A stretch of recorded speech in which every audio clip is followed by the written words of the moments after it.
మనకు కూడా దేవుడు వాగ్దానం పదే పదే పదే పదే మాట్లాడుతున్నప్పుడు స్టార్టింగ్లో కొంచెం ఉత్సాహంగా ఉన్నా తర్వాత కార్యాలు జరగనప్పుడు, మళ్ళా దేవుడు అదే వాగ్దానాన్ని ఇస్తా కార్యం మాత్రం చేయనప్పుడు కొంచెం విసుగు వచ్చిద్ది, ఇబ్బంది కలిగిద్ది. నేను చేస్తానంటావు, ఎప్పుడయ్యా నువ్వు చేసేది? ఏదయ్యా నీ కార్యం? ఒక్కొక్కళ్ళు ఒక్కొక్క విషయాన్ని దేవుని ముందు పెట్టుకుని ఎదురు చూస్తూ ఉంటారు. కొన్ని కార్యాలు వెంట వెంటనే జరుగుతాయి, కొన్ని కార్యాలు టైం తీసుకుంటాయి. టైం తీసుకున్నప్పుడు దేవుడు మనకు నిరుత్సాహం రాకుండా నేను కార్యం చేస్తా అంటుంటాడు. నువ్వు ఎన్నిసార్లు దేవుని ముందు కూర్చొని ప్రార్థన చేసినా నిశ్చయముగా నేను ఆ కార్యం చేస్తానని మాట్లాడతాడు. ఎప్పుడు చేస్తాడు? మనకేమో తపన ఆగదు, ఎప్పుడైద్దని. అంటే మన ఫీలింగ్ ఏంటంటే టైం అంతా అయిపోతుంది, ఇంకెప్పుడు? నా సరుకు అంతా అయిపోతుంది, ఇంకెప్పుడు? జరగాల్సిన జరిగిపోతున్నాయి, ఇంకెప్పుడు? అంటే ఆయనకున్న సౌకర్యం మనకు తెలియదు. అవసరమైతే నీ ఆయుష్ అయిపోయింది అనుకుంటే అవసరమైతే ఆయుష్ను పొడిగిస్తాడు. సరుకు అయిపోయింది అనుకుంటే అవసరమైతే ఆ సరుకును కూడా పెంచుతాడు. అర్థమైందా? నీకోసం అవసరమైతే ప్రకృతి గమనాన్నే శాసించగల దమ్మున్నోడు దేవుడు. హల్లెలూయా. ఉందంతా ఉంది ఆయనకి. కానీ మనం మన కోణంలో చూసి ఏందని మనకి ముందే చెబుతా కదా, దడ ఆయాసం అని రెండు తెచ్చుకుంటుంటాం మనం. తపన. ఇదే పని అబ్రాహాం చేశాడు. పిల్లల్ని ఇస్తాను అంటున్నాడు, మరి ఎందుకు ఇయ్యట్లేదు, టైం తీసుకున్నాడు అని ఆయన కొంచెం నింపాదిగా ఉన్నా, స్త్రీలు బలహీన ఘటాలని లేఖనమే చెప్పింది. శారాకి మాత్రం ఇబ్బంది అవుతుంది. ఒకరోజు ఆమె కూడా విసుగు చెంది, నేను ఇస్తాడని ఎదురు చూస్తున్నా, ఇచ్చే ఛాన్సే లేదు, ఎందుకంటే ఇక నా పని కూడా అయిపోయింది. స్త్రీ ధర్మము నిలిచిపోయింది కనుక ప్రకృతి ధర్మమును అనుసరించి నాకు పిల్లలు పుట్టడం అసాధ్యం. పుట్టరు, ఎందుకంటే ఆ టైం అయిపోయింది. తన బాడీ కండిషన్ తనకు తెలుసు కదా, కాబట్టి తను ఒక అండర్స్టాండింగ్కి వచ్చింది, ఇక నాకు పిల్లలు అవ్వటం అసంభవం. ఆ దేవుడు అద్భుతం చేస్తే చేయొచ్చు, కానీ దేవుడు ఇచ్చిన వాగ్దానంలోని రహస్యాన్ని నేను కనుగొన్నాను. ఏమిటి రహస్యం? అబ్రహాంతో డిస్కషన్ జరిగింది. ఏమండి, నేను నీకు సంతానాన్ని ఇస్తానన్నాడు. నేను ఎవరికి ఇస్తానన్నాడు? అబ్రహాముకి. నీకు, ఏమండి, మీకు సంతానాన్ని ఇస్తానన్నాడు, ఓకే. కానీ నీ భార్య అయిన శారా ద్వారానే ఇస్తానన్నాడా? నీకు సంతానం కలగాలంటే నా ఒక్కతే ద్వారానేనా? మరో స్త్రీ ద్వారా కూడా నువ్వు సంతానాన్ని కనొచ్చు. ఎందుకండి దేవుణ్ణి ఇబ్బంది పెట్టడం? నీకు సంతానాన్ని ఇస్తానన్నాడు అని నువ్వేమో నా ద్వారా బిడ్డను కనాలని ఎదురు చూస్తున్నావు. మరి ఇన్ని సంవత్సరాలైనా కూడా సంతానం కలగలేదు అంటే బహుశా మనం ఎక్కడో తేడా పడ్డాం. ఎక్కడ తేడా పడ్డామంటే దేవుడు ఏదో ఆశిస్తున్నాడు. ఏం ఆశిస్తున్నాడంటే, స్త్రీ ధర్మం నిలిచిపోయిన ఈమె ద్వారా కాదు, మరో స్త్రీ ద్వారా సంతానం ఇద్దామని అనుకుంటూ ఎదురు చూస్తున్నాడు. కానీ ఇన్ని సంవత్సరాలైనా నువ్వు ఇంకొక ఆమెనే పెళ్లి చేసుకోకపోతివి, నువ్వేమో నా ద్వారానే సంతానాన్ని కనాలని అలాగనే కూర్చుంటివి. నాకేమో ప్రకృతి ధర్మం ప్రకారం స్త్రీ ధర్మం నిలిచిపోయింది. అండోత్పత్తి జరగదు, అండోత్పత్తి లేకపోతే పిండోత్పత్తి జరగదు, కాబట్టి కష్టం. మొత్తానికి ఎక్కడో దేవుడు మనకిస్తున్న నడిపింపుల్లో మనం ఎక్కడో బ్యాలెన్స్ మిస్ అవుతున్నాం అండి. దేవుడు ఇస్తుండొచ్చు, కానీ ఇంకో స్త్రీ ద్వారా నీకు అలా కేటాయించాడేమో. ఇంకో స్త్రీ ద్వారా కన్నా నీ ద్వారా పుట్టిన సంతానం నీదే అవుతుంది, కానీ ఆమెది కాదు కదా. కాబట్టి నా ద్వారానే కనాలని రూల్ ఏముంది? బహుశా మరొక స్త్రీ ద్వారా దేవుడు నీకు సంతానం ఇస్తుండొచ్చు. ఆ స్త్రీని నువ్వు చేతబట్టేంత వరకు దేవుడు ఆ సంతానాన్ని ఇవ్వలేకపోతుండొచ్చు. ఇన్ని సంవత్సరాలు నేను కనలేని బిడ్డని మరో స్త్రీని నువ్వు చేసుకోవటం ద్వారా ఆమె ద్వారా దేవుడు పుట్టించగలడు. కాబట్టి మీరు కొంచెం ఆలోచించండి. మీరు ఓకే అంటే, నా లాజిక్ మీకు సబబు అనిపిస్తే, ఎక్కడ దాకా వెళ్ళాల్సిన అవసరంలా మన హాగర్ ఉంది కదా అన్న. ఈ లాజిక్ ఏదో పర్ఫెక్ట్గానే ఉందిరా, నిజమే కదా. నీకు సంతానాన్ని ఇస్తాను అన్నాడు కానీ శారా ద్వారానే ఇస్తానని చెప్పలేదుగా. కాబట్టి శారా ద్వారా ఇయటానికి శారా పని అయిపోయింది, స్త్రీ ధర్మం నిలిచిపోయింది. ఇక ఆమె గర్భం ధరించి బిడ్డనుగానే పొజిషన్ లేదు. కాబట్టి ఇది పర్ఫెక్ట్గా సెట్ అవుతుంది లాజిక్. ఇప్పుడు ఈమె ద్వారా కాకపోయినా ఇంకొక స్త్రీ ద్వారా కన్నా నేను కన్నా సంతానం నాదైద్ది కానీ ఇతరులది కాదు కదా. ఇది బాగానే ఉంది. సో దేవుడు బహుశా ఎండిపోయిన చెట్టు నుంచి చిగురు మొలుచుద్దేమో అని నేను ఎదురు చూస్తుంటే నన్ను అమాయకత్వం చేసుకొని నవ్వుకుంటున్నాడేమో.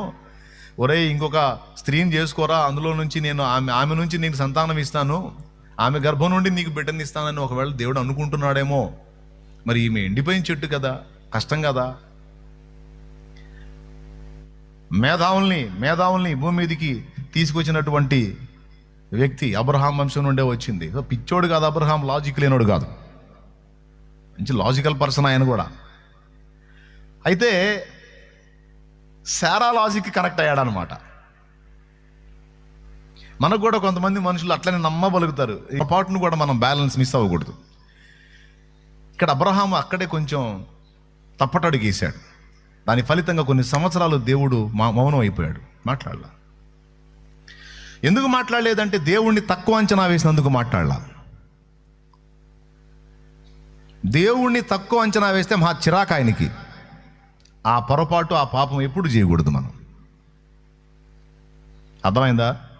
సమస్యని, శత్రువుని గొప్ప చేసినప్పుడు, దాని గురించి గొప్పగా మనం ఆలోచించినప్పుడు, గొప్పగా భయపడినప్పుడు, గొప్పగా కృంగిపోయినప్పుడు, గొప్పగా లొంగిపోయినప్పుడు, గొప్పగా నిరాశలోకి వెళ్ళిపోయినప్పుడు మహా చిరాకు దేవుడికి. చాలా బాధపడతాడు. మళ్ళీ నువ్వేం వ్యభిచారం, దొంగతనం, నరహత్య, మాంత్రిక విద్య, విగ్రహం ఏం చేయకపోయినా దేవుణ్ణి తక్కువ చేస్తే మాత్రం కోపం ఆయనకి. దేవుణ్ణి తక్కువ చేయటం అంటే ఏంటి? దేవుణ్ణి తిట్టడం, దూషించడం, తృణీకరించడం నేను చెప్పట్ల. మళ్ళీ సమస్యని, శత్రువుని హైలైట్ చేసుకొని, ప్రాబ్లమ్స్ని గొప్ప చేసుకొని, వాటి గురించి ఎక్కువగా ఆలోచించి కృంగిపోయి, దిగులు పడి, దిగజారిపోయి, విచారం, ఎప్పుడు విషన్న వదనం వేసుకొని, వికారం ముఖం వేసుకొని నువ్వు సంచరిస్తూ ఉంటే దేవుడు అవమానం ఫీల్ అవుతాడు, తనను నువ్వు అవమానపరిచినట్లు. ఎందుకంటే సమస్య గొప్పది, శత్రువు గొప్పోడు, పరిస్థితులు గొప్పవి అంటే అప్పుడు దేవుడు తక్కువనేగా అర్థం. ఏమో అనా కాదా? అంటే వాటిని డీల్ చేయడానికి ఆయనకి సామర్థ్యం లేదని నువ్వు ఆయన తృణీకరిస్తున్నావు. అది చాలా అవమానంగా ఫీల్ అవుతాడు ఆయన. సమస్య ఎంత పెద్దదైనా నా దేవుడు దానికంటే గొప్పోడు అన్నప్పుడు ఆయన సంతోషిస్తాడు.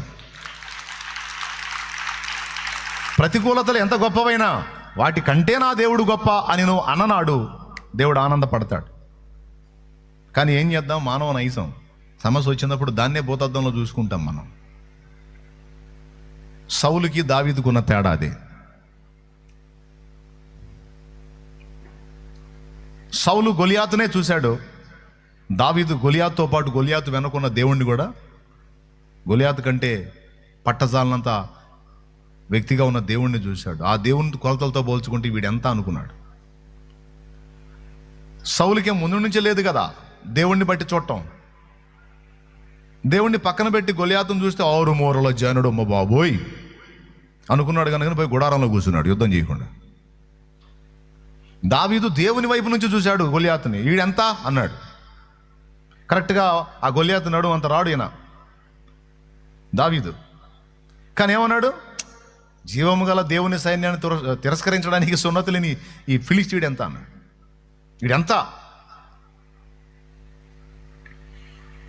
అంటే సమస్యని దేవుని కోణం నుంచి చూడటం ఉంది, మనుష్య కోణం నుంచి చూడటం ఉంది. మనుష్య కోణం నుంచి చూస్తే వాడు మనకంటే ఎత్తడి, సమస్య మనకంటే పెద్దది.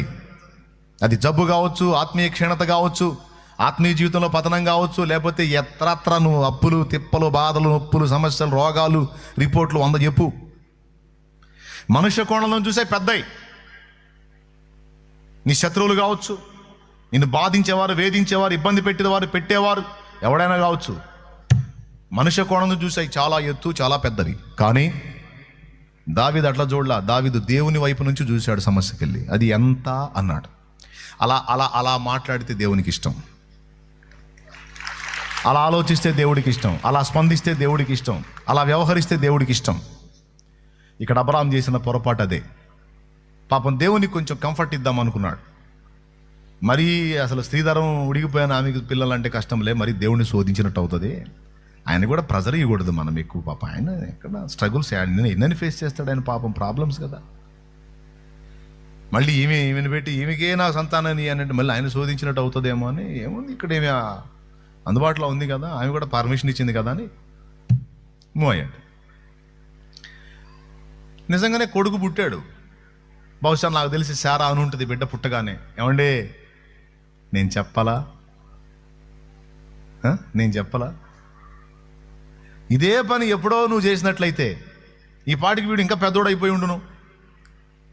ఇదండి దేవుని ప్లాను. అంతేనంటావా శారా? నిజంగా నువ్వు చెప్పినట్లు ఆశ్చర్యమే. ఎన్ని సంవత్సరాలు అసలు మనకు పిల్లలు లేరు. నిజంగా ఆశ్చర్యంగా వెంటనే బిడ్డ పుట్టాడు. ఇదే దేవుని కార్యం అయి ఉంటుంది అనుకున్నాడు. ఈ సంబరంలో మునిగిపోతా ఉన్నాడు. ఇక దేవుడు మౌనం అయిపోయాడు. అంటే అయ్యా, నేను మోడుకు చిగురు పుట్టించలేను, కాస్త జీవం ఉన్న చెట్టునే చూసుకొని చిగుర్లు పుట్టించుకుంటా ఉంటాను నేను, కొద్దిగా నాకంత సరుకు లేదులే. బట్టి నువ్వు చిగురున్న చెట్టుని కాస్త పచ్చదనం ఉన్న చెట్టును చూసి కోపం వచ్చింది దేవునికి. కోపం వచ్చి అక్కడ రియాక్ట్ అయ్యాడు. కొన్ని సంవత్సరాలు మాట్లాడాల. అబ్రహాంకి అర్థం కాదు, ఎందుకు మాట్లాడటల్లా దేవుడు? ప్రాసెస్లోనే వచ్చానే నేను, ఆయనకి సౌకర్యం కూడా కల్పించానే, ఎక్కువ ఇబ్బంది లేకుండా. శారా నుండే కాకపోయినా ఇంకో స్త్రీ నుండి కన్నా నా సంతానం అయింది కదా, కాబట్టి నేనేం ఇబ్బంది పెట్టలేదే దేవునికి. అంటే కొన్ని సంవత్సరాలు మౌనం అయిపోయి చివరికి దేవుడిని అబ్రహాం వెతికి, దేవా ఎందుకు నువ్వు మౌనం అయ్యావు అన్న ప్రశ్న వేసి ఉంటాడు. అప్పుడు దేవుడు తను తాను బయలుపరుచుకొని 17వ అధ్యాయం స్టార్టింగ్ నుంచే ఏమంటున్నాడు? నేను ఎల్ షద్దాయ్, సర్వశక్తి గల దేవుడును. ఏమనుకుంటున్నావు అబ్రహాం? ఏమనుకుంటున్నావు? నింద తెచ్చుకున్నావు నువ్వు, పనికి మాలిన పని చేసి తెచ్చుకున్నావు నువ్వు. చెప్తున్నా ఇను. బైబిల్లో ఉందా అంటే ఇందాక లేదు అన్నారు కొంతమంది ఉందని కూడా చేతులు ఎత్తలా, డౌట్ పడ్డారు. కింద దేవుడిచ్చిన స్టేట్మెంట్ని బట్టి అబ్రహాం ఏం ఆలోచించాడో మనం అర్థం చేసుకోవచ్చు. ఇక వరుసగా కింద స్టేట్మెంట్ ఇచ్చాడు. ఏమని ఇచ్చాడు తెలుసా? నా సన్నిధిని నడుచుచు నిందారహితుడవై ఉండు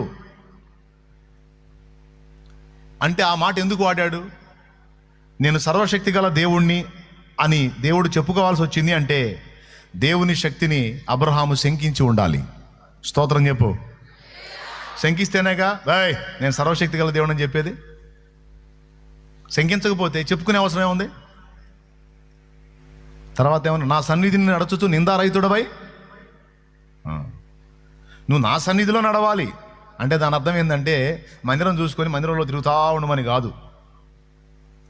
దేవుని సన్నిధిని నడచుట అంటే దేవుని ఆలోచనలో నడచుట, దేవుని వాక్కులో నడచుట, దేవుని చిత్తములో నడచుట, దేవుని అభిప్రాయముతో ఏకీభవించి నడచుట, దేవుని సన్నిధిలో నడచుట.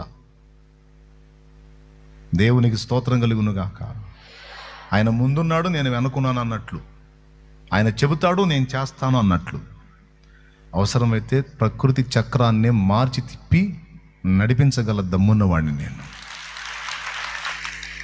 తట్టడప్పుల్లో ఉన్నప్పుడు నీవు అనేక జనములకు అప్పిచ్చేదావు కానీ అప్పు చేయవన్నాడు. తట్టడప్పుల్లో ఉన్నప్పుడు కామెడీగా ఉంది నాకు. అప్పుడు నీ అప్పులన్నీ తీరిపోనని కదా వాగ్దానం రావాలి. అది కాదు, నీవు అనేక జనములకు అప్పిచ్చేదావు కానీ అప్పు చేయవనే వాగ్దానం చేసి ఎలా నవ్వుకున్నా. అప్పిచ్చేదావు కానీ అప్పు చేయవా, ఉన్న అప్పులు తీర్చే తర్వాత చూద్దామన్నా. నేను అప్పులు ఈయటం సంగతి తర్వాత కానీ ముందు ఉన్న అప్పులు తీర్చాయా అన్న. వెటకారం. ఎందుకంటే డౌటు, అసలు అప్పుల్లోంచి బయటపడటమే కష్టం. రోడ్డు పాలై ఉన్నాం, ఇంకా అప్పిచ్చేదావంట. అప్పిచ్చేదావు నాకు తెలియదుగా ఆయన గురించి అంతగా. ప్రారంభ ఘట్టం కానీ ఈ చేతుల మీదుగా వందలు కాదు వేల మందికి చేయి చాపి సపోర్ట్ చేయడానికి దేవుడు నాకు కృపనిచ్చాడు. ఆయన మాట ఇస్తే 600 అయినా 66 అయినా తల క్రిందులైనా సరే నెరవేర్చి తీర్చే దమ్మున్నవాడు ఆయన. అది నేను ఎరిగిన సత్యం.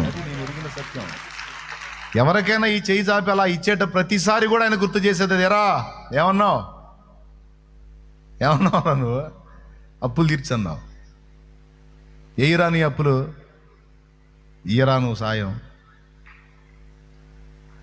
ఎదుగు నీ చేతికి ఇస్తున్నాయి, ఇప్పుడు ఇస్తావులే, మేము కష్టం చేసి తీసుకొచ్చి కానుకేస్తుంటే తీసుకొచ్చి ఎంతమందికైనా పందేరం చేస్తాం. హలో, ఇప్పుడు కాదు, బ్రిక్స్ రాళ్ళ కార్ఖానా పెట్టి అది నడిపిస్తున్నప్పుడే అప్పుడే ఇప్పించాడు నా చేత. ఇప్పుడేదో మీరు తీసుకొచ్చి కానుకేస్తే అది తీసుకెళ్ళి జనాలకు పంచడం అంటే జనాలది ఎవరైనా పంచుతారు అనుకోవచ్చు. ఇప్పుడు కాదు, కష్టం చేసి రెక్కలు మొక్కలు చేసుకొని చాకిరి చేసే రోజే మంచి వర్క్ దొరికేటట్టు చేశాడు. ఎప్పుడు 2 జేబుల నిండా పైసలు ఉండేటట్టు చేశాడు.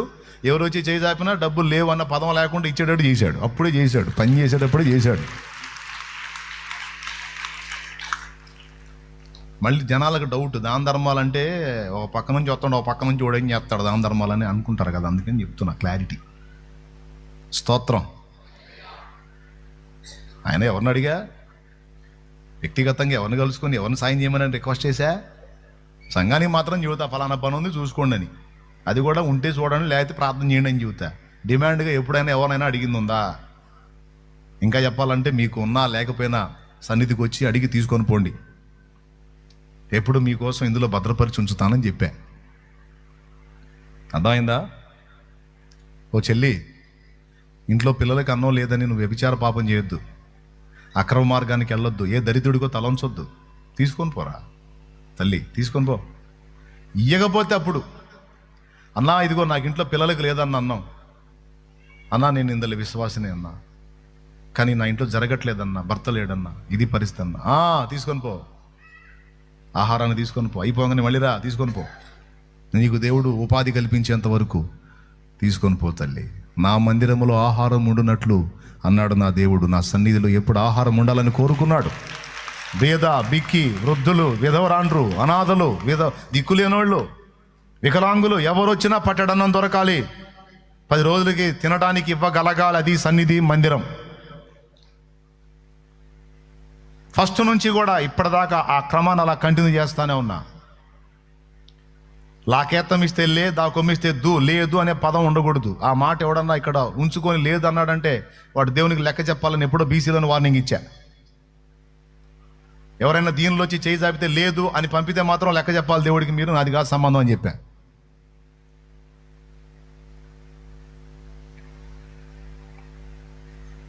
కొంతమంది ఉంటారు డ్రింక్ మాస్టర్లు, ఈ ఆఫర్ని ఇంకో టైపులో వినియోగించుకునేవాళ్ళు. అలాగే కొంతమంది ఉన్నారు దుర్వినియోగం చేసేవాళ్ళు. అలాంటి వాళ్ళని కనిపెట్టి పక్కన పెట్టాలా.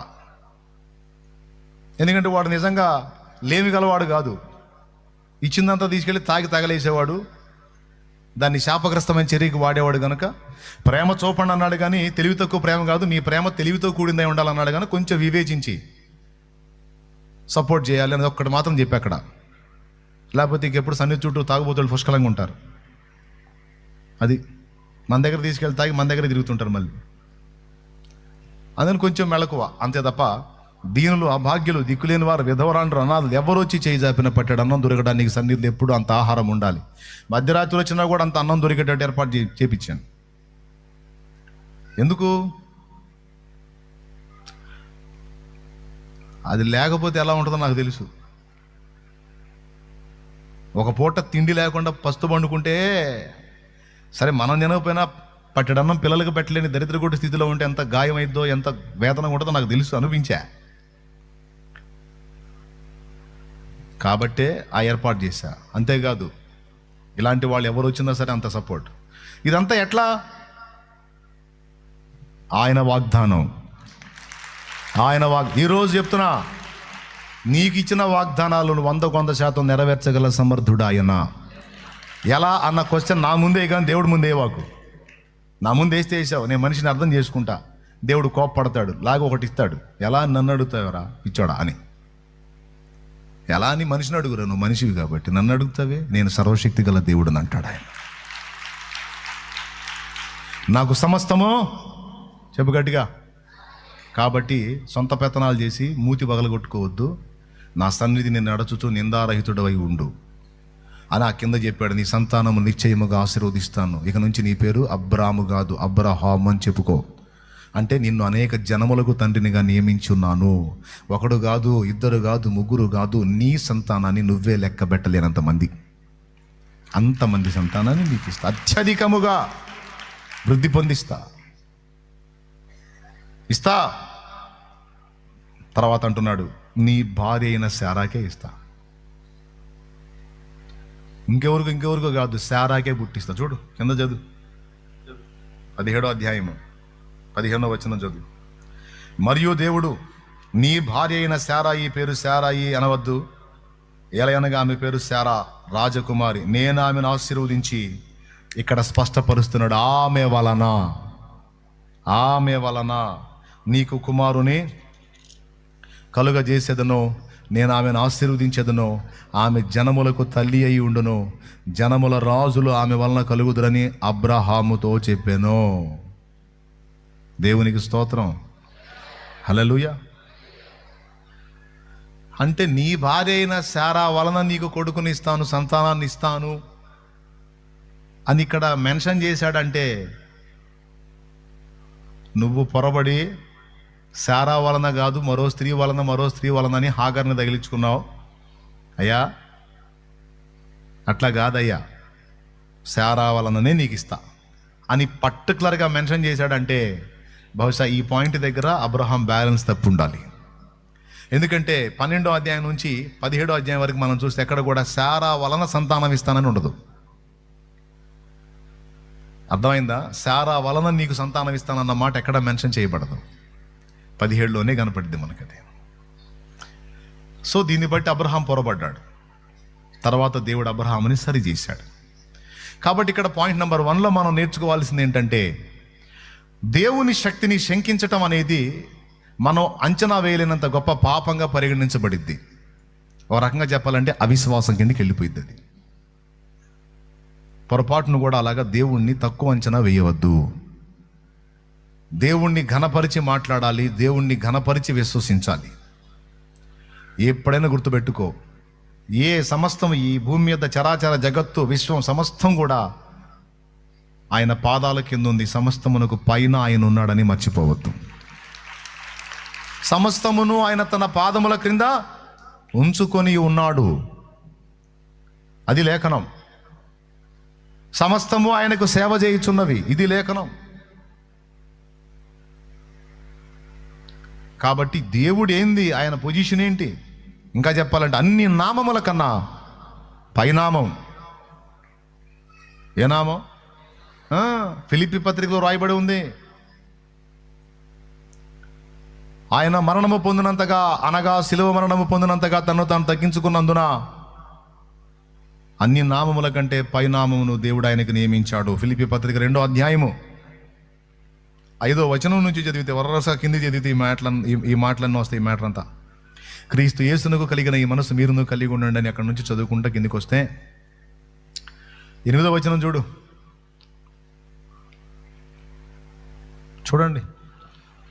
మరియు ఆయన ఆకారమందు మనుషుడిగా కనబడి మరణము పొందినంతగా, అనగా శిలువ మరణము పొందినంతగా విధేయత చూపిన వాడై తన్ను తాను తగ్గించుకొనెను.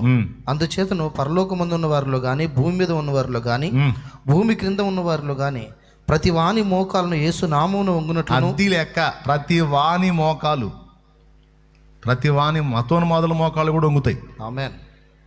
వంగుతాయి. వంగకపోతే ఆ జాయింట్లు ఊడిపోతాయి. యేసు నామంలో ఎడగాపోయినా ఆడైనా వంగాల్సిందే. అడిగిపోతారు, తప్పించుకుంటారా? మొత్తం క్యూ కట్టి రావాలి ఒక్కొక్కడు ఆడికి. స్తోత్రం. ఇంకొక ఏరియా లేదా సార్ అంటే, లేదురా, ఉన్నది అదే, ఉన్నది ఒక్కడే. పండి ఏంటి మోకాళ్ళు ఏంటి అని అలా తుప్పు దుశానం మొత్తం వదిలిస్తాడు ఆడ ఒక్కొక్కడికి. చదువు. ప్రతి వాని మోకాలు యేసు నామమున వంగునట్లును, ప్రతి వాని నాలుకయు తండ్రి అయిన దేవుని మహిమార్థమై యేసుక్రీస్తు ప్రభువుని ఒప్పుకొనున్నట్లును దేవుడు ఆయనను అధిపతిగా హెచ్చించి అధికముగా హెచ్చించి ప్రతి నామమునకు పైనామమును ఆయనకు అనుగ్రహించి. ఇప్పుడు రోగాలు ఉన్నాయి, చాలా రోగాలు ఉన్నాయి. ప్రతి రోగానికి ఒక పేరు ఉంది. బాగా దగ్గుతున్నాడు, కళ్ళబడుతుందంటే నెమ్ము. బాడీలో ఏదైనా గాయం వచ్చి తగ్గట్లేదంటే క్యాన్సరు. ఏంటంటే చూస్తారు, అవునా? ఊరకూరకు తేపులు అవుతున్నాయంటే గ్యాస్ ట్రబుల్, ఊరకు తలనొప్పి అవుతుందంటే ఏదో బ్రెయిన్ సమస్య. ఏమండి, ఈ గోడ లాగుతుంది, ఈ కాలు జాలు వస్తుందంటే వెన్నెముక సమస్య, లేకపోతే ఏదో లోపల కడుపులో సమస్య. ఈ వెనక నుంచి ముందుకు నొప్పి వస్తుంది, ఈ దవడ లాగుతుందంటే గుండె సమస్య. కొంతమంది గ్యాస్ నొప్పిని గుండె నొప్పిని గుల్ల అయిపోతుంటారు. గ్యాస్ నొప్పి గుండె నొప్పి కొంచెం తేడా ఉంది, అర్థమైందా? ఈ గోడ జాలు వస్తే జాలుగా, అయ్యా నాకేందో తేడా అవుతుందన్నా, గోడ జాలు గుండె నొప్పికి వచ్చిందంట కన్నా, ఏందో నాకేందో గుండెలో తేడా ఉంది. గుండె నొప్పి లేదు, నీ బంధ వరకు నువ్వు పిచ్చిదాన్న. ఎక్కడి నుంచి వస్తుంది అంటే చూపించే సిమ్టమ్స్ అన్ని బట్టి నేను చెప్తాను. అది గ్యాస్ నొప్పి. గ్యాస్ వచ్చినప్పుడు ఆ ప్రాబ్లం కనపడింది నీకు, అది వేరు, గుండె నొప్పి లక్షణాలు వేరు అని చెప్తాను. గుండె నొప్పి లక్షణాలు ఇలా ఉంటాయి. అవునా, నాకు అట్లేదు. మరి అట్లేనప్పుడు నా ప్యాన్ తీసారు ఇప్పుడు దాకా గుండె నొప్పి అని. ఒకవేళ గుండె నొప్పి అయినా గుండె జబ్బని, బ్రెయిన్ జబ్బని, నరాల జబ్బని, మోకాళ్ళ జబ్బని, ఏ బలహీనతగానో పేరు ఉందా లేదా? పేరు ఉందా లేదా? ఒకళ్ళకి డబ్బులు ఇవ్వాలి మనం, దాన్ని ఏమంటాం? ఆ సమస్య పేరు నొప్పా? అప్పు అనట్లేదు. ఏదైనా సరే భూమి మీద ఉన్న ప్రతి దానికి ఒక పేరు ఉంది, ఒక నామం ఉంది. ఆ నామాలన్నిటికీ పైనామం కథం. అన్నిటికీ పైన ఆయన నామం ఉందిగా. ఆయన ఏమన్నాడు? కింది నామం అన్నాడు, పైనామం అన్నాడా? నీ శత్రువు ఉన్నాడు, వాడికి ఒక పేరు ఉందిగా, వెంకట్రావు పుల్లారావు ఏదో ఉందిగా, వాని నామాన్ని పైనామం ఆయన నామం. కరెక్టేనన్నా, నీ చెప్పినప్పుడు బాగానే ఉంటారు. మళ్ళీ ఈ కూటమి అయిపోయి బయటికి బాగానే మళ్ళీ నరాలు వీక్నెస్ వాళ్ళ తయారవుతారు. మళ్ళీ ఏం చేయాలని నాకు అర్థం కావట్లా. దేవునికి స్తోత్రం కలుగును గాక. అన్ని నామముల కంటే పైనామము ఆయనది, అన్నిటికంటే పైన ఉన్నాడు ఆయన. సమస్తము తన పాదముల క్రింద ఉంచుకొని ఉన్నాడు. కాబట్టి మొట్టమొదట దేవుని ఘనపరచడం నేర్చుకోవాలి. అనుకూలతల్లో ఘనపరచడం, ప్రతికూలతలో కృంగిపోవటం కాదు. ప్రతికూలతలో దేవుణ్ణి ఘనపరచడం నేర్చుకోవాలి. ఓకేనా? ఇక రెండో విషయం చెప్తున్నా, అసలైన విషయం ఇది. ఈ ఒక్క మొక్క కూడా వినండి. అసలైన విషయం అంటే ముందుది వేస్ట్ అని కాదు, ముందుది ఓకే, తర్వాత విషయం కూడా మీరు జాగ్రత్తగా వినండి. రెండవది అదేంటంటే, అబ్రహాము ఏమి కాబోతున్నాడో అబ్రహాము నోటితోనే దేవుడు పలికిస్తున్నాడు. ఎవరి నోటితో?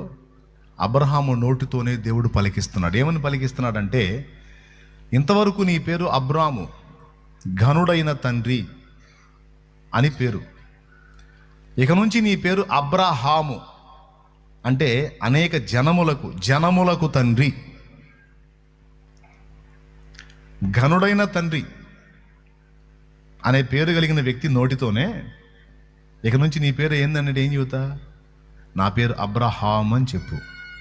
అంటే జనములకు తండ్రిని అని చెప్పుకోవాయా అన్నాడు. దాని అర్థం ఏంటంటే, దేవుడు చెప్పిన మాటని నమ్మి దాన్ని పలకమంటున్నాడు, ఆ వాక్కును రిలీజ్ చేయమంటున్నాడు. చాలామంది దీన్ని తీవ్రంగా తీసుకోరు. విడుదల చేయవలసిన వాక్కులను విడుదల చేయకుండా పనికి మాలిన వాక్కులు విడుదల చేయడానికి సాతాను మనల్ని ప్రేరేపిస్తాడు, మోసగిస్తాడు. ఇది చాలా సెన్సిటివ్ పాయింట్. పలకకూడని మాటలు మన నోట పలికించి ఆ పలికిన మాటల చొప్పున సమస్తము మనకు జరిగేటట్టు మనల్ని శోధించటంలో సాతాను నిమగ్నమయ్యాడు. చురుకైన వాళ్ళి అర్థం చేసుకోండి ఈ మాటని. మంత్రం మాటతో పనిచేసిద్దని నా చిన్నప్పుడు విన్నా. మంత్రం మాటతో పనిచేసిద్దని. సరే, దాని సంగతి ఒకటి పక్కన పెడితే, దేవుడు జరిగించినటువంటి ఈ యావత్ ప్రకృతి మొత్తం కూడా, సకల విశ్వం, సకల చరాచర జగత్తు మొత్తం కూడా తన వాక్కు చేత నిర్మితమైనని లేఖనం చెప్తుంది. తెలుసు కదా మీకు? ఆయన తన వాక్కు చేత సమస్తమును నిర్మించను. అంటే వాక్కు తక్కువైంది కాదు, వాక్కు శక్తివంతమైనది. కాబట్టే దేవుడు వాక్కును రిలీజ్ చేస్తూ ఉంటాడు. మీరు చూడండి, కావాలంటే గానుగ చాటున కూర్చొని గోధుమలను దొళ్ళగొట్టుకుంటున్న గిద్యోన్ దగ్గరకు వచ్చి ఆయన ఎంత మాత్రం ధైర్యవంతుడో మనకు అర్థమవుద్ది. గానుగ చాటు కూర్చున్న కాడే నంబర్ 1 భయస్థుడని. అంత ధైర్యం కలిగినోడు, అంత పరాక్రమం కలిగినోడు అయితే పబ్లిక్గా కొట్టాలి, గోధుమలు దొళ్ళగొట్టుకోడు. గానుగ చాటును దొళ్ళగొట్టుకుంటాడంటే భయస్థుడనేగా. అలాంటి వాడి దగ్గరికి పోయి అంటాడు దేవుడు, పరాక్రమము గల బలాఢ్యుడా యెహోవా నీకు తోడై ఉన్నాడు అంటాడు. పరాక్రమము గల బలాఢ్యుడా అని పిలుస్తున్నాడు. అబ్రహామునేమో అబ్రాము కాదు, అబ్రహాము అని చెప్పుకో. ఇప్పుడు అబ్రహాం ఎవరన్నా పేరు అడిగితే ఏం చెబుతాడు? నా పేరు అబ్రహాం అండి అంటాడు. అంటే జనములకు తండ్రిని, జనములకు తండ్రిని, జనములకు తండ్రిని, జనములకు తండ్రిని. 100 మంది ఒకవేళ అబ్రహాం పేరు అడిగితే 100 సార్లు కూడా జనములకు తండ్రిని, జనములకు తండ్రిని, జనములకు తండ్రిని చెప్పించాడు.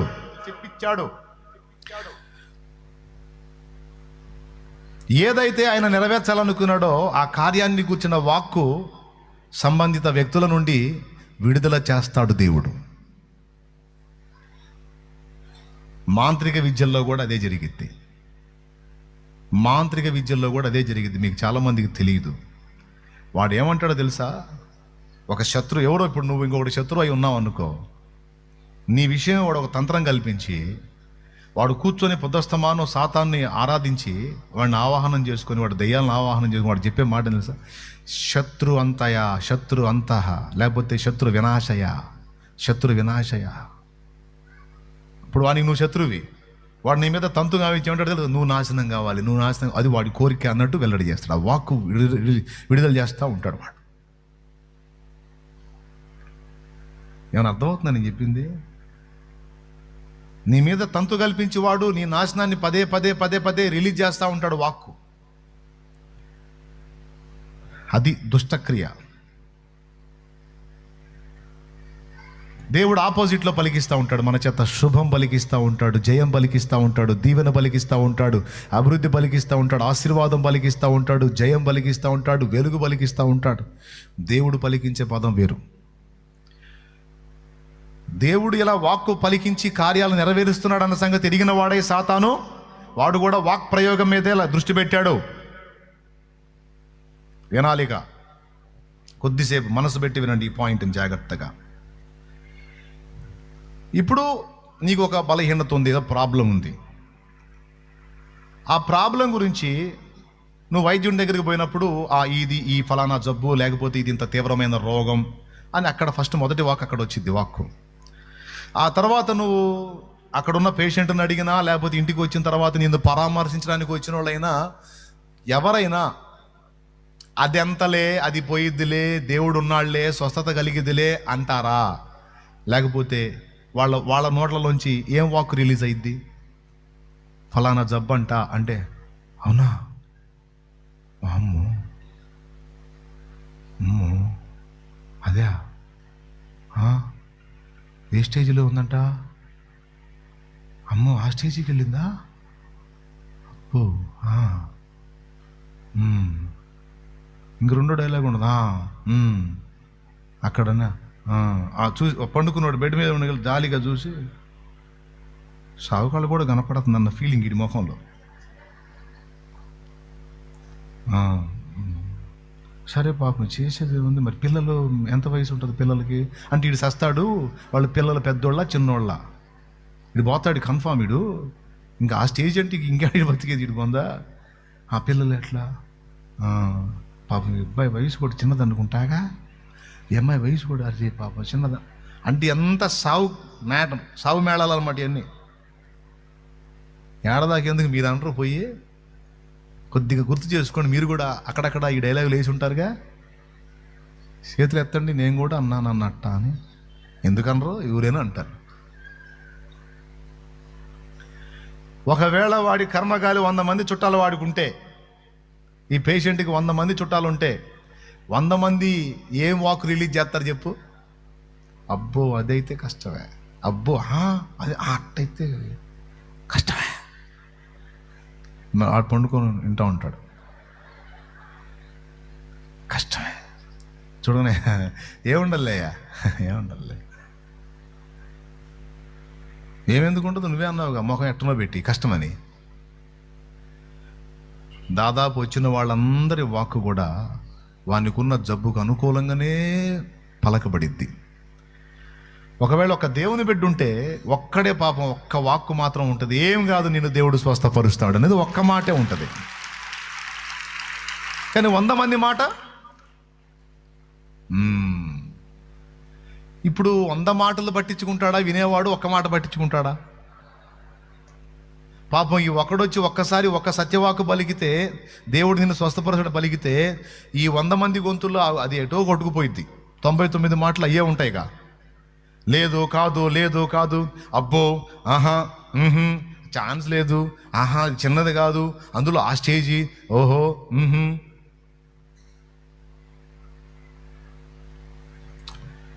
ఈ ఒక జబ్బు మీద పోల్చి చెప్పాను నేను. ఇక ప్రతి పరిస్థితికి దీన్ని అన్వయించుకోవచ్చు నువ్వు. దావీదు కుమారుడా, అయ్యా నా ముందే వెళ్ళావా? ఎక్కడెక్కడో దీనుల్ని కనికరిస్తున్నావు. ఈ గుడ్డోడు కనపడలేదా?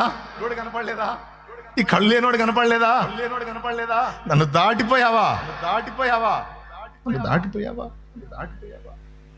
దావీదు కుమారుడా, యేసు యేసు వేసాడు కేక. వెంటనే వస్తారు కొంతమంది. వచ్చి, ఏయ్ నర్మయ్, ఏంటో గావు కేకలు ఎత్తున్నావు? ఇష్టోడా, గుడ్డోడా, ఏంటి గావు కేకలు ఎత్తనైంది? అరవా నర్మయ్, చంద్రం వెళ్ళిపోయాయన, ఏంటి నీ గోల? కొందరు వాణిని ఆటంకపరిచిరి. చూడు లూకా సువార్త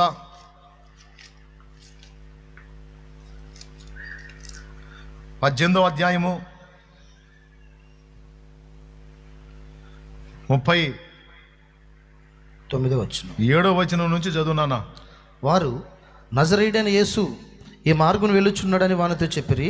అప్పుడు వాడు, యేసు దావీదు కుమారుడా, నన్ను కరుణించుమని కేకలు వేయగా ఊరకుండమని ముందర నడుచుండిన వారు వానిని గద్దిరించిరి. అద్దుగో, ఊరకుండమని ముందర నడుచుచుండిన వారు వాని గద్దించిరి.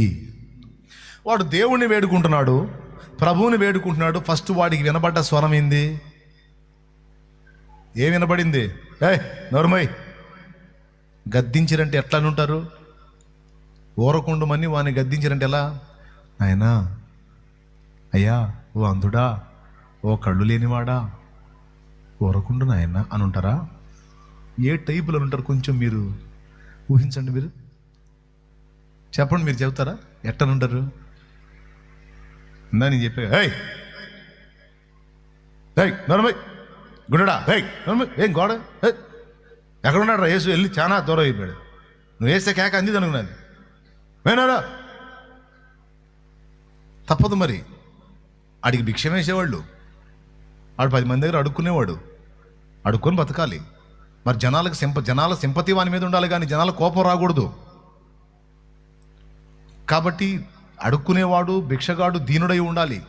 నోరు ముయ్యంటే ముయ్యాలి.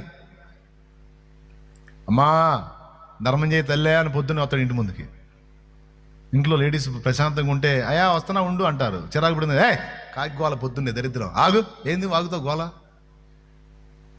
అట్నేనమ్మా ఉంటాడా? లేకపోతే అమ్మా అంటాడా? అంటే ప్లేట్ తీసుకొచ్చి ఫుడ్ కాదు, తీసుకొచ్చి నెత్తికేసి బాగుతావు. భిక్షగాడి మీద ప్రతి ఒక్కళ్ళు పెత్తనం చేసేది భిక్షగాడి మీదేగా. నువ్వు వచ్చిందాకా మొత్తుకుంటాడు, నువ్వు రాగానే ఏయ్ నర్మయ్య అన్నాడు.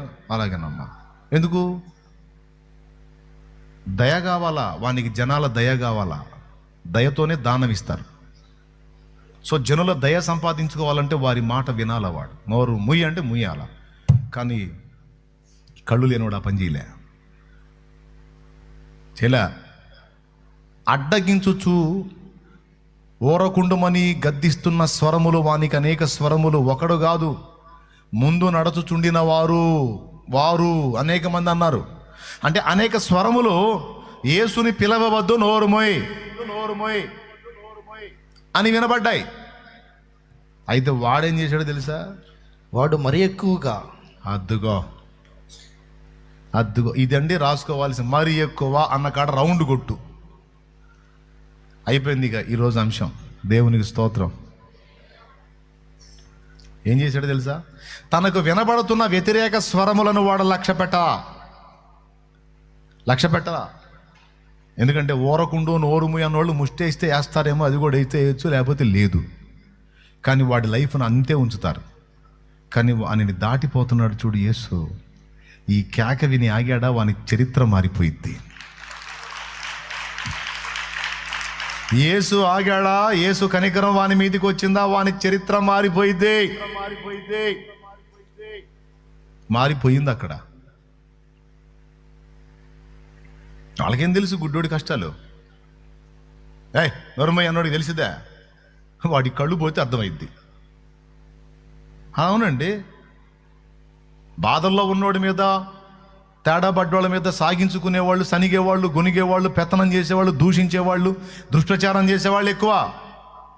అవతల వాడి కండిషన్ అర్థం చేసుకునే వాళ్ళు బహు తక్కువ మంది. అవతల వాడి సిచ్యువేషన్లోకి వెళ్ళి ఆలోచించే వాళ్ళు బహు తక్కువ మంది.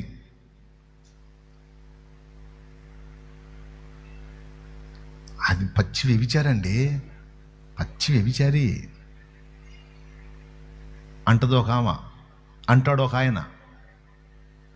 పచ్చి వ్యభిచారే ఈ మాట అంటున్నా.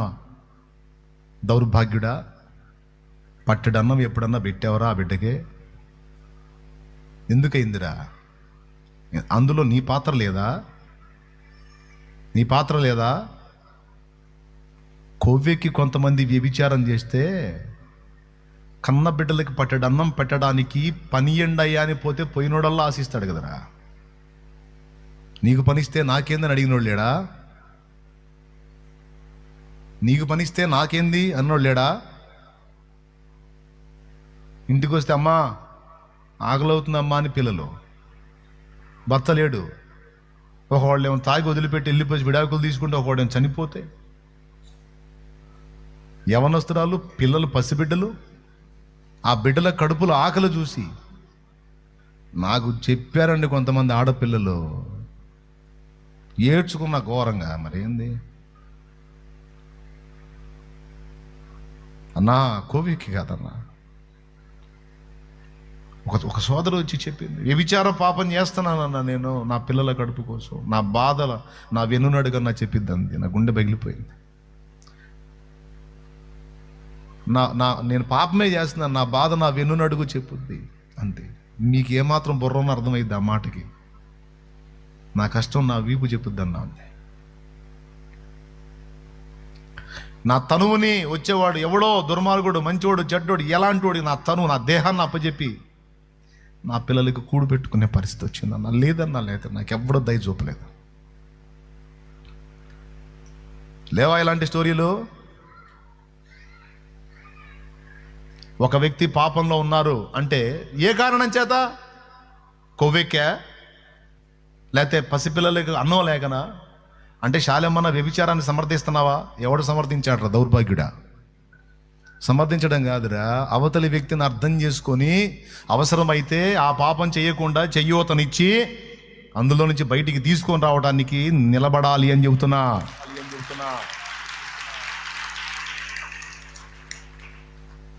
ఎదుటి మనిషిని సాధ్యమైనంత అర్థం చేసుకోవడానికి ప్రయత్నం చేయాలి. అపార్థం చేసుకోవటం గొప్ప.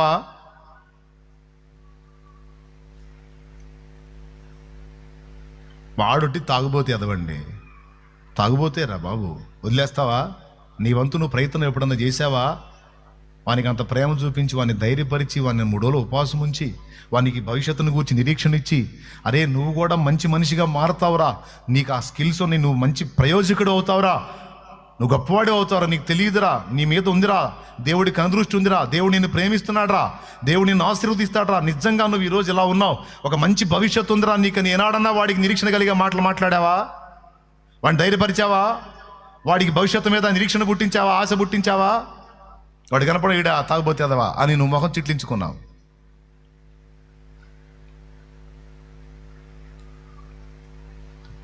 కోవెక్కి చేసేవాళ్ళు కొంతమంది అయితే కడుపుకి పిల్లల కడుపుకి ఆహారం కోసం కొంతమంది తప్పు చేశారు. ఇప్పటికీ పాపం ఎక్కడెక్కడైనా కొంతమంది ఈ మాట ఎంతమందికి చేరిద్దో నాకైతే తెలియదు, ఉంటుండో చదివే పరిస్థితుల్లో కొంతమంది. అయితే వాళ్ళకు ఒక నిరీక్షణ ఎవరివ్వాలి? సమాజంలో ఉన్న నువ్వు నేను మనం ఇవ్వాలి. మనకున్నంతలో చేయూతనివ్వాలి. నీకు చేస్తే నాకేందని అడగకూడదు. నీకు చేస్తే నాకేంది? నీ చెల్లి ఆ కండిషన్లో ఉంటే భర్త చచ్చి, మీ అక్క ఆ కండిషన్లో ఉంటే భర్త చచ్చి, చెప్పు, నీ తోడబుట్టింది ఆ కండిషన్లో ఉంటే భర్త తాగుపోతే వదిలేసి విడాకులు తీసుకొని పోతే ఏమంటావు? సచ్చినట్టు మొయ్యో. అమ్మా నా చెల్లెలు అనుకునే మోస్తా తల్లి నిన్ను, అమ్మా మా అక్క అనుకొని మోస్తాను అక్క నిన్ను.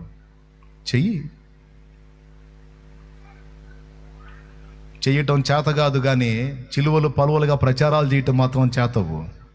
పాపం చేసే మనిషి ఒక విధంగా పాపం చేస్తే ఆ పాపాన్ని 10 విధాల పంచుకొని ఈడు ఇంకా దరిద్రుడు, ఇవి ఇంకా దరిద్రాలు, శాపగ్రస్తురాలు అవుతున్నారు. మాట చెప్తున్నానండి, మీరు మరోలా అనుకోవద్దు. అవతలి వాడి బాధలు అర్థం చేసుకోవటం తక్కువ, జనాలు అపార్థం చేసుకోవటం ఎక్కువ. ఏ కండిషన్లో తేడా పడ్డారు, ఎందుకు తేడా పడ్డారు, ఏం పొజిషను, వాడు నిజంగా ఎందుకు అట్లా అయిపోయారు? ఊరకుండో అని గద్దించారంట. గుడ్డోడు నాకు తెలిసి పాసిబిలిటీ ఉంటే అడుగుండేవాడు.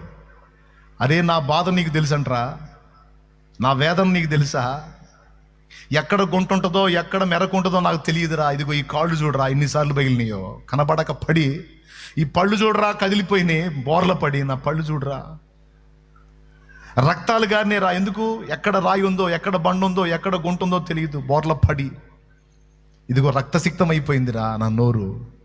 నాకెళ్ళి చూడండి, కోటమైనా చూపిస్తా సిస్టర్ని.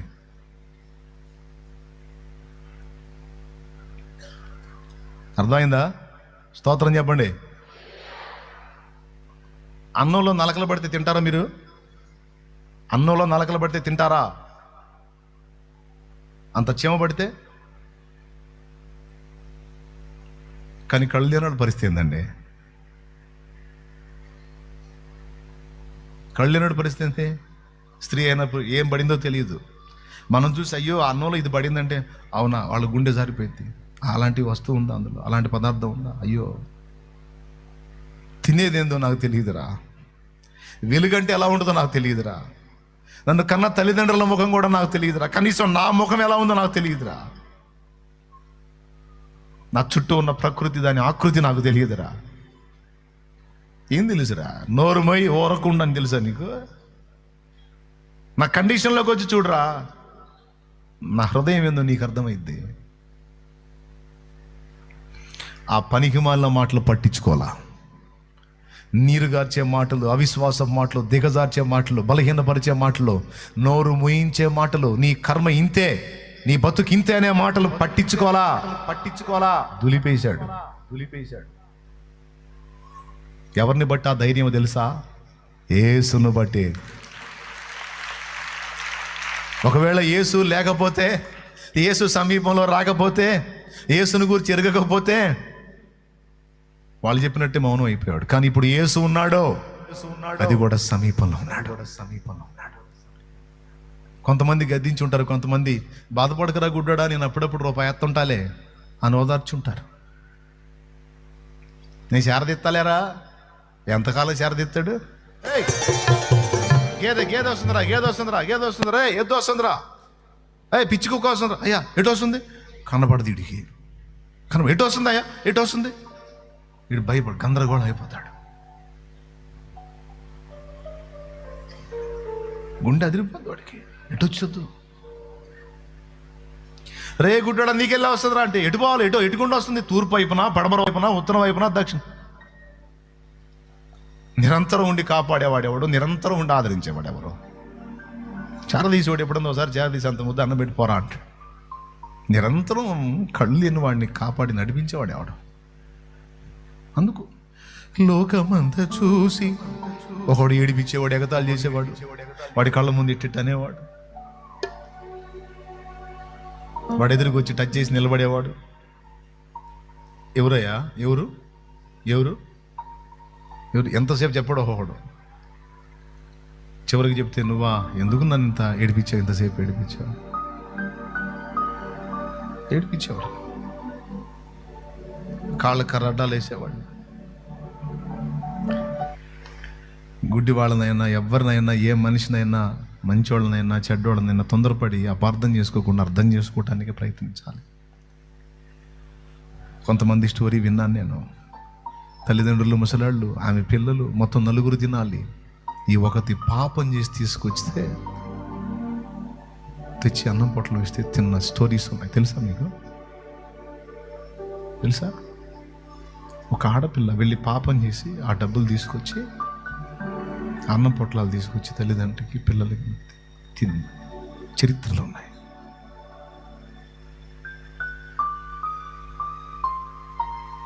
మనసు పెట్టి ఊహించండి. తన దేహాన్ని పరులకు అప్పగించి. సమాజం అలా లేదా? సమాజం నిజంగా దైవ సమాజం లాగే ఉందా? దీనిలో ఆర్తితో సహాయం అడిగితే దయతో సహాయం చేసేటట్టే ఉందా? ప్రతిఫలం ఆశించకుండా నాకేంటి అనని సమాజం ఉందా?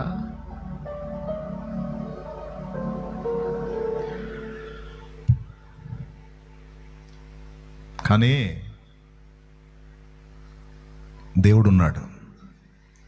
దేవుణ్ణి ప్రేమించి, దేవుణ్ణి నమ్మి, దేవుణ్ణి హత్తుకొని, దేవుని మనసుతో సాయం చేసే నీతిమంతులు ఉన్నారు. అమ్మా, నువ్వు ఆ పాపం చేయాల్సిన అవసరం లేదురా, ఇదిగో ఏదన్నా పని వెతుక్కో, అప్పటిదాకా ఇదిగో నాకున్న దానిలో నేను సాయం చేస్తా చెల్లి, అక్క నేను హెల్ప్ చేస్తా, ఆ పాపం వద్దక్క, వద్దక్క నువ్వు డ్యాన్స్లకి వెళ్ళొద్దక్క, వద్దక్క నువ్వు వ్యభిచార పాపానికి వెళ్ళొద్దక్క, వద్దక్క నువ్వు అక్రమాలకి వెళ్ళొద్దక్క, కష్టం వెతుక్కోక్క, ఏదో ఒకటి చూసుకోక్క, పిల్లలు ఉన్నారు, విధవరాలు, అప్పటిదాకా నాకున్న దానిలో నేను హెల్ప్ చేస్తానక్క, పాపం చేయొద్దక్క అనే నీతిమంతులు ఉన్నారు. వాళ్ళు విస్తరించాలి, వాళ్ళు అభివృద్ధి చెందాలి, ఆ నీతిమంతులు అభివృద్ధి చెందాలి, ఆ దయాగుణం కలిగిన వాళ్ళు, ఆ న్యాయవంతులు, అవతలి వారిని అర్థం చేసుకునే దేవుని పిల్లలు ఎదగాలి. దేవుని పిల్లలు సర్వ సమృద్ధితో నింపబడాలి. దేవుని పిల్లలు అప్పుల పాలై ఉండకూడదు, వాళ్ళు సమృద్ధిగా దీవించబడాలి. దీనులకు, దిక్కులేని వారికి, అభాగ్యులకు, గతి లేని స్థితిలో పాపానికి తల వంచుతున్నటువంటి వాళ్ళకి సాయపడి వాళ్ళ జీవితాలను నిలబెట్టే రీతిలో దేవుని పిల్లలు ఆశీర్వదించబడాలి. నా ప్రార్థన అది, నా ప్రార్థన. దేవుని పిల్లలు అప్పుల పాలై ఉండకూడదు, అప్పుల్లోంచి బయటపడాలి, సమృద్ధి గలవారు కావాలి. దేవుని పిల్లలు కింది ఉద్యోగాలు కాదు, ఉన్నత స్థానాల్లోకి ఎదగాలి, అనేకులకు చేయూతనివ్వాలి, కుటుంబాలని బతికించాలి, కుటుంబాలకు ఆహారం పెట్టాలి. ప్రతి కుటుంబం 10 కుటుంబాలని బతికించే కుటుంబంగా మారాలి. ప్రతి జీవితం 10 జీవితాలను వెలిగించే జీవితంగా మారాలి. మనస్ఫూర్తిగా ఈ వాక్కునే యేసు నామములో రిలీజ్ చేస్తా ఉన్నాను నేను. అదే జరుగును గాక, యేసు నామములో అదే జరుగును గాక, అదే జరుగును గాక, అదే జరుగును గాక.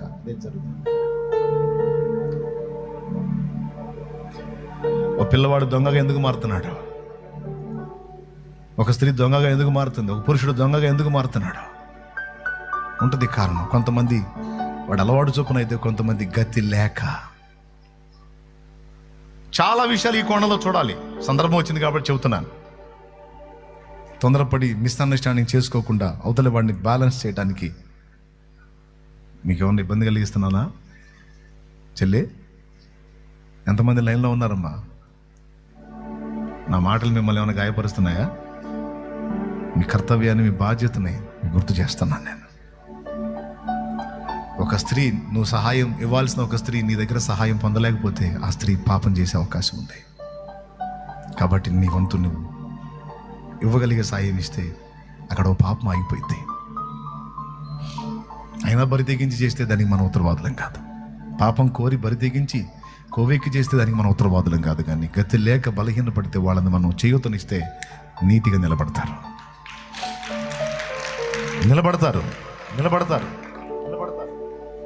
అందుకే ఆ శక్తి మనందరం పొందుకున్నట్లు దేవుడు మనల్ని దీవించాలని మనసారా కోరుకుంటున్నాను. ఇక్కడున్న వాళ్ళు, చూస్తున్న వాళ్ళు, తర్వాత చూడబోతున్న వాళ్ళు, ఆన్లైన్లో అందుబాటులో ఉన్న వాళ్ళు, జూమ్లో కనబడుతున్న అందరినీ నా తండ్రి దీవించాలి. అందరి హృదయాల్లో ఈ మమత ఉండాలి, ఈ ఆలోచనలు ఉండాలి.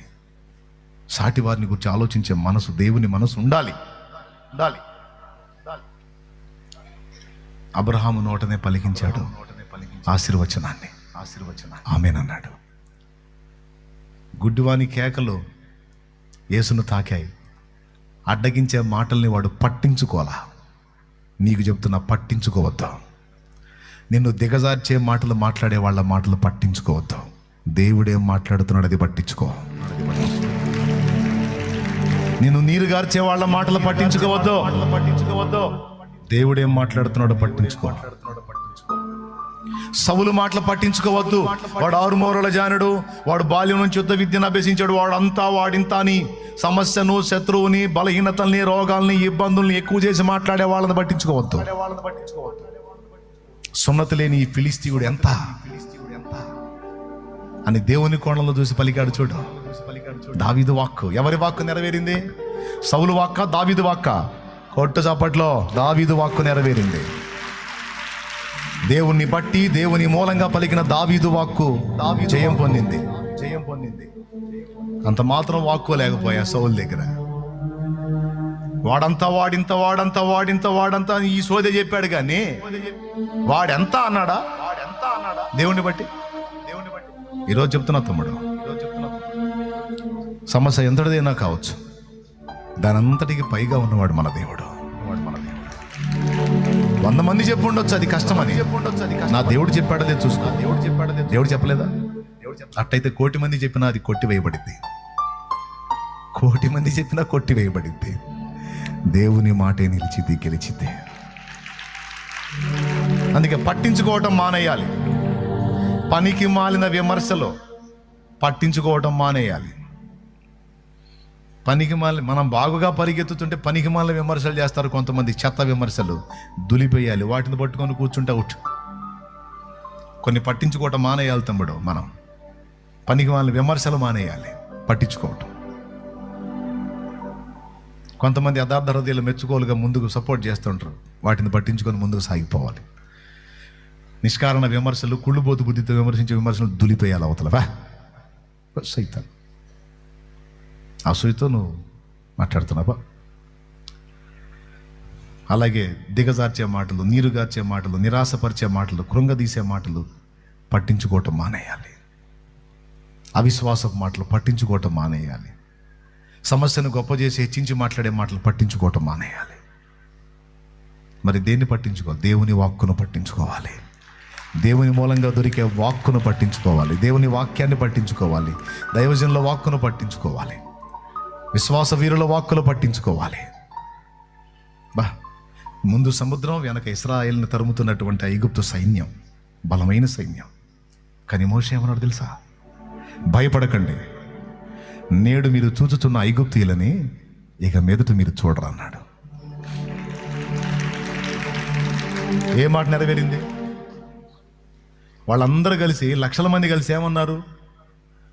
చచ్చిపోదుమో, ఐగుప్తులో సమాధులు చాలవని తెచ్చి ఎర్ర సముద్రం ఒడ్డున పెట్టాడు. అయిపోతాం, చచ్చిపోతాం, పోతాం.